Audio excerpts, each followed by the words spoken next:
प्रधानमंत्री ने देश की नई माल ढुलाई नीति को कारोबार की लागत कम करने की दिशा में महत्वपूर्ण कदम बताया। राजनांदगांव में आदिवासी छात्रों के लिए हुई 2 दिवसीय कार्यशाला। देश के विभिन्न राज्यों के जनजाति युवा हुए शामिल। भेंट मुलाकात कार्यक्रम के दूसरे चरण में आज बालोद पहुंचे मुख्यमंत्री।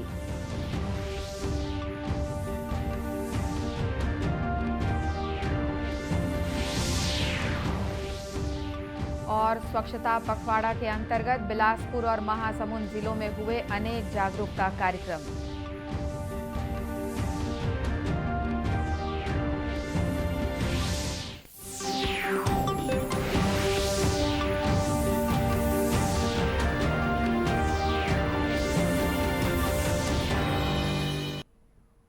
नमस्कार, आप देख रहे हैं दूरदर्शन समाचार। मैं हूं अनुराधा दुबे।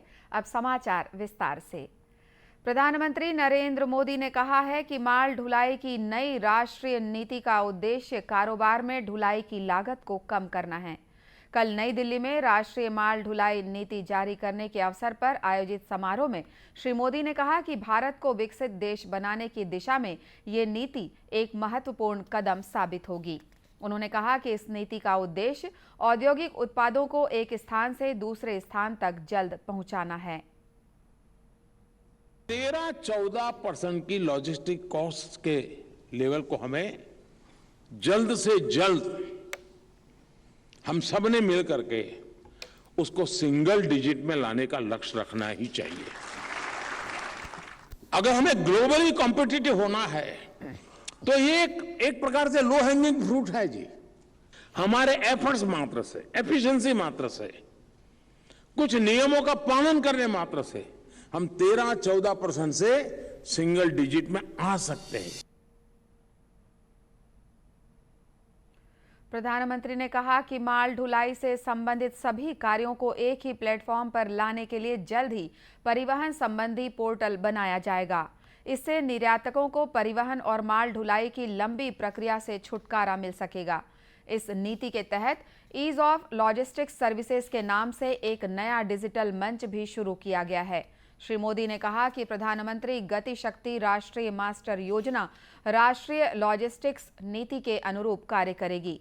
इस अवसर पर सड़क परिवहन और राजमार्ग मंत्री नितिन गडकरी ने कहा कि राष्ट्रीय माल ढुलाई नीति से परिवहन सेवा के बहुत से कार्य ऑनलाइन होने लगेंगे। इससे कारोबार के संसाधन और समय दोनों की बचत होगी। प्रदेश के राजनांदगांव जिले में आदिवासी छात्रों के लिए 2 दिवसीय कार्यशाला का आयोजन किया गया। इसका उद्घाटन करते हुए केंद्रीय अनुसूचित जनजाति आयोग के अध्यक्ष हर्ष चौहान ने कहा कि देश के सर्वांगीण विकास के लिए गांव का विकास करना जरूरी है। इसमें खास तौर पर जनजाति समुदाय का विकास भी शामिल है। कार्यशाला के संबंध में राष्ट्रीय अनुसूचित जनजाति आयोग के अध्यक्ष हर्ष चौहान ने बताया कि जनजाति समाज के लोगों को समाज की मुख्य धारा से जोड़ने और उन्हें केंद्र सरकार की विभिन्न कल्याणकारी योजनाओं से परिचित कराने के उद्देश्य से ये कार्यशाला आयोजित की गई है। वो है कि जनजाति क्षेत्र में जो भी काम चल रहे हैं और जनजाति समाज के लिए जिस प्रकार की विभिन्न गतिविधियाँ हो रही है उन सब के बारे में जानकारी रखना। जनजाति समाज के लिए जो संविधान में प्रावधान किए गए हैं उसका ज़मीन पर क्रियान्वयन कैसे हो रहा है इसका अध्ययन करना और जनजाति समाज में क्या क्या समस्याएं हैं उनके समाधान के लिए और प्रयास करना। तो उसके दृष्टि से जहाँ पर भी जनजाति समाज के कार्य के लिए और देश भर से आए हुए यहाँ पर प्रतिनिधि हैं जो जनजाति कार्य के लिए ही विचार विमर्श कर रहे हैं, तो एक तरह से हमारा ये कर्तव्य हो जाता है कि हम लोग आकर उसको सुने। तो हम लोग यहाँ पर आए हैं आयोग के नाते कि जनजाति विषयों पर देश का युवा क्या सोच रहा है वो हम सुने भी और उसके आधार पर हम अपने कामों को भी तय करें। श्री चौहान ने कहा कि आदिवासी समाज की नई पीढ़ी को शिक्षा और आधुनिक तकनीक से जोड़ने के लिए ये कार्यशाला आयोजित की गई है। अपने संबोधन में उन्होंने शहीद बिरसा मुंडा, शहीद वीर नारायण सिंह और शहीद गुंडाधुर सहित अन्य महापुरुषों के जीवन और आदर्शों की चर्चा भी की। इस कार्यशाला में देश के विभिन्न राज्यों के आदिवासी युवा बड़ी संख्या में शामिल हुए। मुख्यमंत्री भूपेश बघेल इन दिनों अपने भेंट मुलाकात कार्यक्रम के दूसरे चरण में विभिन्न जिलों का दौरा कर रहे हैं। इन जिलों में अपने प्रवास के दौरान मुख्यमंत्री स्थानीय लोगों से मिलकर उनकी मांगों और समस्याओं की जानकारी भी ले रहे हैं। इस भेंट मुलाकात के दूसरे चरण में रायगढ़ जिले के दौरे के बाद मुख्यमंत्री आज से बालोद जिले के प्रवास पर हैं। यहां मुख्यमंत्री ने स्थानीय जनप्रतिनिधियों से मिलकर वहां की जरूरतों और विकास कार्यों पर चर्चा की। मुख्यमंत्री ने पत्रकारों से चर्चा के दौरान बताया कि बालोद जिले के गुंडरदेही और बेलौदी इलाकों में उनका स्थानीय ग्रामीणों और पंचायत प्रतिनिधियों से मिलने का भी कार्यक्रम है। 3 जिले का अभी भेंट मुलाकात कार्यक्रम होगा, जिसमें सभी वर्ग के लोगों से बातचीत होगी। शासन की जो योजनाएं हैं उन लाभार्थियों से बात होगी और सभी संगठनों से बात होगी। अपने बालोद प्रवास के दौरान मुख्यमंत्री जिले के विभिन्न अधिकारियों के साथ समीक्षा बैठक भी करेंगे। साथ ही केंद्र और राज्य सरकार द्वारा संचालित विभिन्न विकास कार्यक्रमों और जन कल्याणकारी योजनाओं की प्रगति की जानकारी भी लेंगे। छत्तीसगढ़ प्रदेश कांग्रेस कमेटी ने पार्टी के प्रदेश अध्यक्ष सहित अन्य पदाधिकारियों की नियुक्ति के लिए अखिल भारतीय कांग्रेस कमेटी के अध्यक्ष को अधिकृत किया है। आज रायपुर स्थित राजीव भवन में हुई बैठक में प्रदेश कांग्रेस अध्यक्ष मोहन मरकाम और मुख्यमंत्री भूपेश बघेल सहित पार्टी के सभी पदाधिकारियों की अहम बैठक में ये निर्णय लिया गया। इस संबंध में प्रदेश कांग्रेस अध्यक्ष मोहन मरकाम ने प्रस्ताव पेश किया। राज्य के स्वास्थ्य मंत्री और वरिष्ठ कांग्रेस नेता टीएस सिंहदेव और अन्य साथियों ने इस प्रस्ताव का समर्थन किया।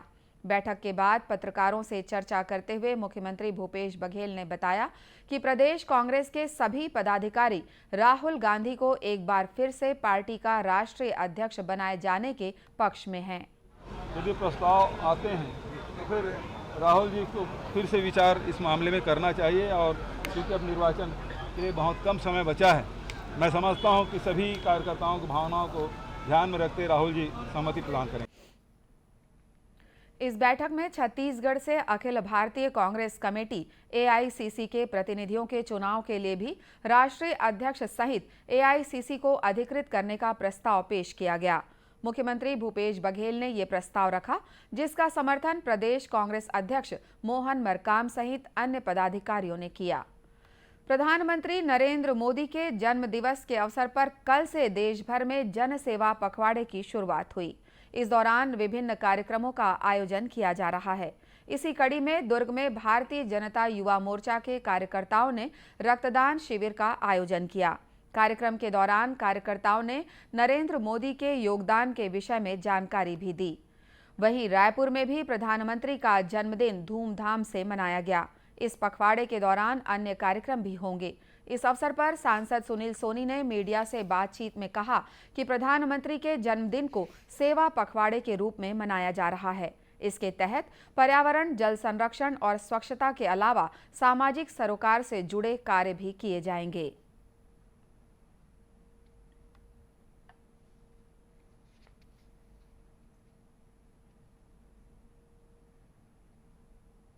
प्रधानमंत्री जो विश्व के सर्वमान्य नेता हैं, उनका अब हम सब जन्मदिन मना रहे हैं और सेवा के माध्यम से मना रहे हैं कि हम जो है हमारी सेवाएं जो है किसी के जीवन की रक्षा के लिए आए। ये रक्तदान शिविर लगाया है, ऐसे अनेक काम जो है उसमें जल संरक्षण का काम करेंगे, तालाब सफाई का काम करेंगे, स्वच्छता अभियान का काम होगा।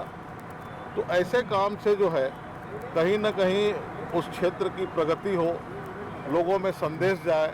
इस बात को लेके भारतीय जनता पार्टी और सभी लोग मिलकर जो है प्रधानमंत्री जी का जन्मदिन मना रहे हैं।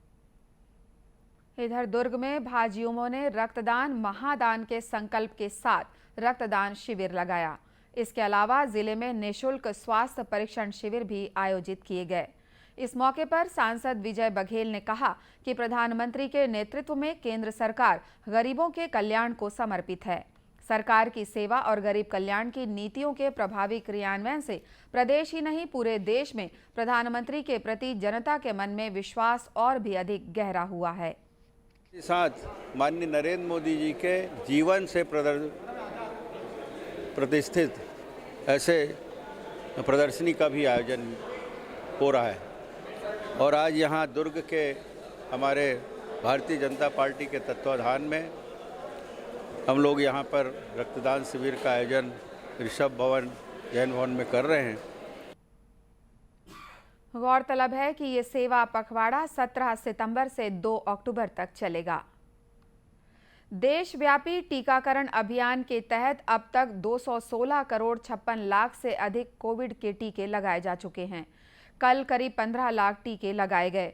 कल देश भर में कोरोना के 5,664 मामलों की पुष्टि हुई। वहीं 4,500 से कुछ अधिक मरीज स्वस्थ भी हुए। इस समय देश में कोरोना से स्वस्थ होने की दर लगभग 99% हो गई है। स्वास्थ्य मंत्रालय के अनुसार देश के विभिन्न अस्पतालों में करीब 48,000 मरीजों का इलाज चल रहा है। वहीं प्रदेश में कल करीब 5,000 सैंपल्स की जांच में 93 व्यक्ति कोरोना संक्रमित पाए गए। प्रदेश के 33 में से 15 जिलों में ही कोरोना संक्रमित लोगों की पहचान की गई। बाकी जिलों में कोई भी व्यक्ति इस बीमारी से संक्रमित नहीं पाया गया। वहीं केवल 8 जिलों में ही कोरोना के 1 से 10 संक्रमित व्यक्ति मिले हैं। इस समय प्रदेश में कोरोना के 676 मरीजों का इलाज चल रहा है। इन दिनों देश भर में स्वच्छता पखवाड़ा मनाया जा रहा है। इसके तहत आम लोगों को साफ सफाई के प्रति जागरूक करने के लिए विभिन्न कार्यक्रम आयोजित किए जा रहे हैं। इसी कड़ी में कल बिलासपुर में स्वच्छतम बिलासपुर के नारे के साथ साइकिल रैली का आयोजन किया गया। नगर के विकास भवन परिसर से शुरू होने के बाद ये साइकिल रैली शहर के प्रमुख मार्गों से होती हुई स्मृति वन परिसर में संपन्न हुई। इस रैली में बिलासपुर के विभिन्न सामाजिक संस्थाओं के पदाधिकारियों और सदस्यों के अलावा नगर की विशिष्ट हस्तियों ने बड़ी संख्या में भाग लिया। इस संबंध में बिलासपुर के महापौर रामशरण यादव ने बताया कि स्वच्छ भारत मिशन के 8 साल पूरे होने के अवसर पर देश भर में स्वच्छता पखवाड़ा का आयोजन किया गया है। इसके अंतर्गत आगामी 2 अक्टूबर तक विभिन्न कार्यक्रम होंगे। दौड़ का आयोजन किया गया है। नेहरू चौक से लेकर के स्मृति वन राजकिशोर नगर तक के जाएंगे और एक संदेश देंगे कि बिलासपुर शहर को स्वच्छ सुंदर कैसे बनाएं, जिसके द्वारा हमारे नगर निगम के सभी कर्मचारी साथी, सभी सम्माननीय पार्षदगण यहाँ पर उपस्थित हैं। नगर निगम के आयुक्त अजय त्रिपाठी ने बताया कि इस अभियान के तहत बिलासपुर नगर निगम ने पूरे शहर को स्वच्छ बनाने का संकल्प लिया है। इस अभियान में नगरवासियों को भी पूरी सक्रियता के साथ शामिल किया जा रहा है। आज से 15 दिवस की जागरूकता प्रोग्राम चलाया गया है, जिसमें शहर के जो प्रमुख इलाके हैं जहां लोग ज़्यादा संख्या में जाते हैं, जो धार्मिक महत्व के हैं या पर्यटन के महत्व के हैं या लोगों के मनोरंजन के महत्व के हैं, उन सभी जगहों पर विशेष सफाई अभियान चलाया जा रहा है। और ख़ास करके इसमें स्वयं रजिस्टर करके स्वयं सेवी के रूप में स्वयं व्यक्तियों को, नागरिकों को आगे आकर के सफाई की जिम्मा लेना है। इस तरह से यह आयोजन, यह अभियान पूरे बिलासपुर में देश के साथ साथ चलाया जा रहा है। ठीक। महासमुंद में भी स्वच्छता पखवाड़ा के अंतर्गत विभिन्न कार्यक्रम आयोजित किए गए हैं। इसके अंतर्गत शहर को स्वच्छ और सुंदर बनाए रखने के लिए नगर वासियों से सुझाव लिए जा रहे हैं। इस संबंध में इंडियन स्वच्छता लीग के नाम से एक स्पर्धा का आयोजन भी किया गया है।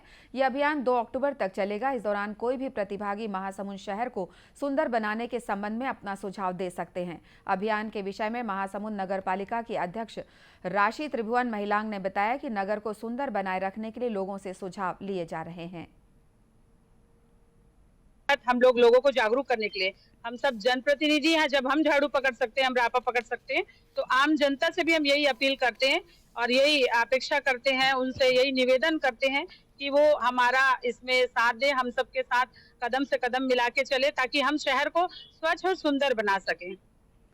इस अभियान के विषय में महासमुंद के मुख्य नगर पालिका अधिकारी आशीष तिवारी ने बताया कि स्वच्छता अभियान के दौरान लोगों को अपने घर के साथ साथ पास पड़ोस में भी सफाई व्यवस्था को बेहतर बनाए रखने के लिए प्रेरित किया जा रहा है। इसमें हम लोगों ने सबसे पहले तो अभी ये बरंडो चौक से लेकर वहाँ तक कलेक्ट्रेट तक का पूरा स्वच्छता सफाई और जितने भी पॉलीथीन वगैरह है सबको प्लॉगिंग के लिए कार्यक्रम रखा है।